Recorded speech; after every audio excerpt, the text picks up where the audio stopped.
Hey there, design scientists. I'm rolling on ahead here with my Asylum City presentation. We're talking about underground comics here in Portland, Oregon, capital of underground comics and other such.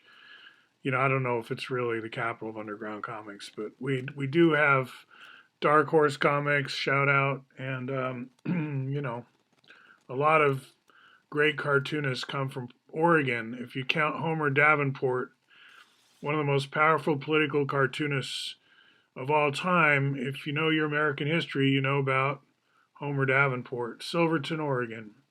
I've got some information on him in my blogs and so on, thanks to Gus Rhetoric, who's a leading authority on the life and times of Homer Davenport. So what you see on the screen here are two beers side by side, Tesla and Trim Tab. Pretty nice, huh? I have a collection of dented beer cans that have great significance, right? Trim tab is a meme, right? If you know how to read this, then you're part of the inner circle who knows the secret code, so to speak, right? And if you don't, you think you have top security or top secret clearance, but you can't tell a whole number volume from a hole in the ground, then, we laugh. You know, too many security clearances out there for people who don't know shit, right? Excuse my language. All right, so onwards. This is the design headquarters of the Blue House. Notice the Pendleton rug in the background. We're Cascadians and we're patriotic about that. We know that Oregon's a great place, and this is how the kids learn about where wealth comes from. It comes from the fusion furnace. That's the happy lion face, the Lion King is feeding us daily our terawatts. We have an earth energy budget.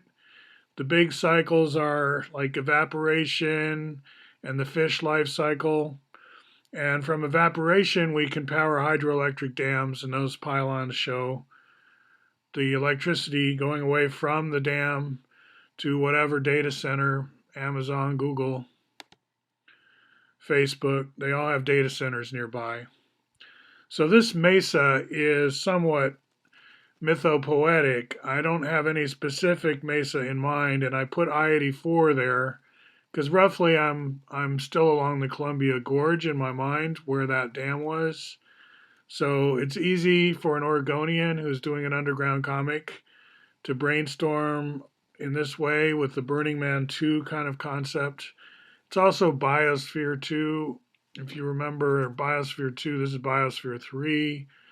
We're not trying to prove that humans can live on Mars here. This is not the Martian live on Mars experiment exactly, but it could have elements of that. In other words, the prototypes, we're getting people coming in to try before they buy, you could say.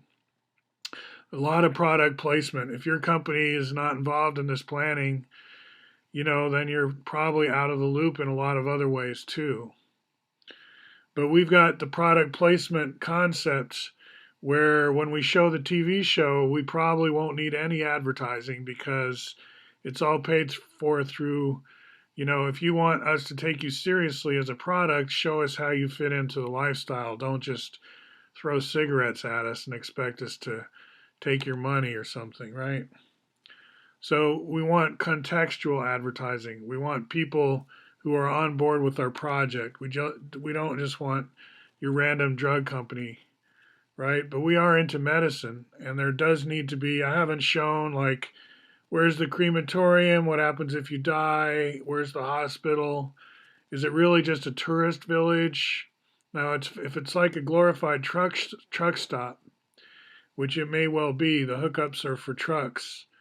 Truckers for Peace, you've seen that scenario, then we don't need the extreme remote living facilities of a hospital or even a clinic necessarily. We probably do want a clinic. But this is actually designed to be a lot bigger than you might think. Like that dome could be Old Man River, right? I showed you that in the last video. So and then the suburb neighborhoods around it. We don't really know what the scale of this thing is, and that's partly because we're still in the comic book mode here.